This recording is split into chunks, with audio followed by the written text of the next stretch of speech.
Now it's running. Okay, so I guess this is supposed to be the shifter knob. You just unscrews. First thing we gotta take off. Then on top of the shifter knob, you got this little, you know, thing that you gotta pop off. It just pops off. Then you gotta remove the kick panel, they call it, which is underneath here. To do that, the threshold right here has to be removed. On the side, there's one bolt there. There's two bolts on this side right here, on this side. Then you get to this part right here, which is like a reinforcing plate. You gotta remove that, all of it together. Once you do that, then this side of, if you can take yeah, whatever was behind that whole piece. Yeah, so the left side of it is loose. For the right side, there's gonna be a bolt on this side right here going there. And then you gotta pop off this thing. It just pops off basically behind it. And there's another bolt screw that goes in there. Then you got another screw to go in there. Okay? Okay. Then when you pop that off, the middle piece, you took it out. This is a black piece out of that too, the middle piece, right? Do I have it? The black piece, okay, anyway. So yeah, this black piece just pops off the same way. It's kind of hard, that's why I didn't want to break it or something. Once that pops off, you got a couple more bolts. One is going to be here, one is going to be here, and you got two screws going there. Once you remove all of that, that whole piece comes off. Now you got to the shifter. Now at the shifter, you can take it out and do it, or you can do it on the car. This is a problem. The problem is now, you see this right here? This is a shifter cable, right? It is supposed to go right here. Right there. Right there. And it's supposed to be staying right there because there's a bushing. This black bushing is all shot. Let me just put it out. This is what's left of the bushing. This little pieces. Can you see it? These are little pieces left out of the bushing. So the bushing was all jacked up, and then that's what it is. Now what we gotta do is put it back like this. And what I use is a cotter pen because I feel like it's stronger. The only way you're gonna repair it, you gotta go to Toyota and get the bushing because the store does not carry it. They have the universal version and they don't fit right. So this is what I've been using for many Toyotas, and I've never had so far to come back. Because the same problem. Anytime I put this on the car, it stays for life. So I've had good fortune with this one, whatever you call it. So this one, I'm just taking the smallest version of it. I have a few of them, so just gonna do that. I wanna put it behind it just like that. Make sure it's in the groove. And then you take your cutting pliers and you squeeze it until it comes small enough to where it's not going to come out. Alright, let me just get set. And if need be, you can remove the whole shifter just to have ease. You don't have to do this right like this. You can remove the shifter. There's 4 bolts. So alright. Make sure you squeeze out the base so it has a nice ring around it. So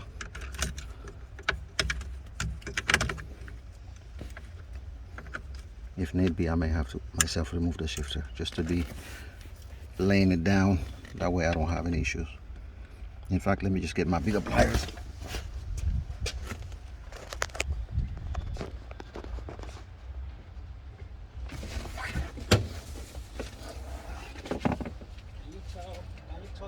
About exactly what the problem is. So I don't want to talk, you know?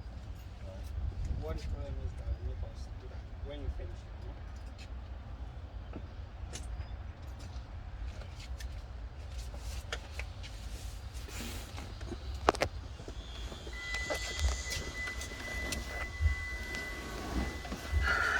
you know? So make sure, like I said, you flush all the way back. That's most important. So it's in the groove. Once in the groove, it's just you got to be methodical the way you're gonna clamp it. Just make sure it doesn't come off the groove. And if need be, get another one. You know, this one look like it's been a little bit compromised. Let me just get another one. Thank you, sir. Yeah. It's just small ones.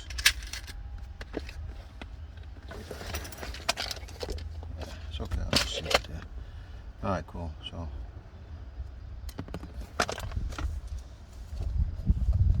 things are always more difficult on camera. I don't know why. All right, that's added pressure, I guess. All right,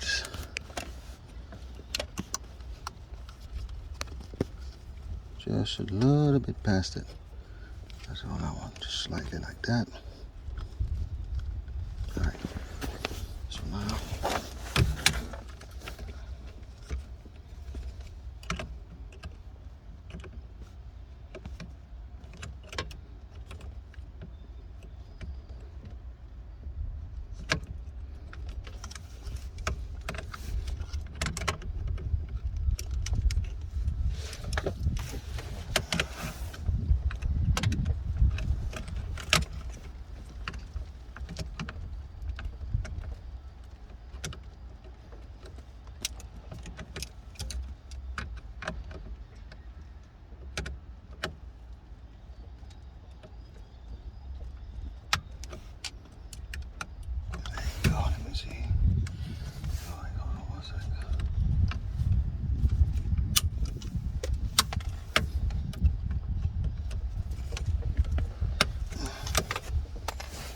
let's test it out.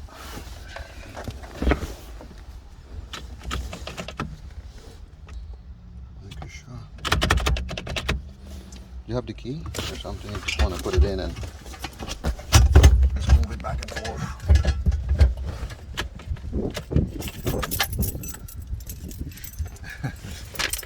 It's for your battery.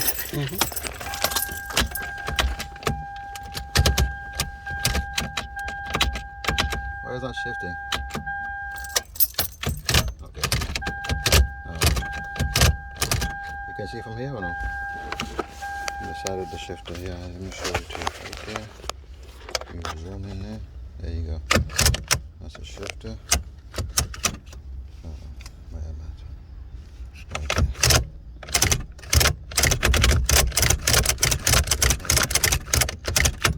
No movement. Like I said, usually when I fix it, you see, I'm pushing with a lot of force. Try it with your hand. Try to pop it up with your hand. This from the back. Try to pop it on that side there. You see, it get jammed up and it doesn't move anymore. I've never had to go to the dealer to get the other piece there, because this has worked for me all the time. So I just stick with this one. Same thing with the Toyota Corollas. I fix them the same way. That one is 10 times easier than this one. You don't have to remove half the stuff, but usually when it's in place like this, done. Anyhow, so now just put everything back. Oh, the problem, yeah, so the issue is where you see this this cotter pin, which is this thing right here that I put to kind of secure it. Usually you have a bushing from the factory, and when the bushing is in, you know, it keeps it from like slipping off. But over time, of course, you know, going up and down and up and down, the bushing gets worn out, and when the bushing gets worn out, it gets torn. And now this one will just kind of get loose and pop off. Once it pops off, you have no longer the ability to shift because it's not connected to the cable anymore. So to fix that, like I said, if you're stranded on the side of the road and you have another person, and then you can have the other person step on a brake, at least you can put it in park. You can feel the cable like I showed you earlier. You can go in there and put the in park, which is all the way down. Which you push it all the way down, it's in park. So once you're in park, you can start your car, have somebody step on the brake, then click it how many ever time that's going to get it to drive, which is going to be park, reverse, neutral, drive. So 1, 2, 3 times you should be in drive, and then you can drive home. And then when you get home, you know, you have tools, you can do it yourself. Like I said, it's a little bit involved here. I'm sure, like I said, I've done it with another car. We don't have to remove this entire situation, but today for some reason this was a little bit harder for me to remove, so I just wanted to be on the safe side without breaking stuff. So okay, let me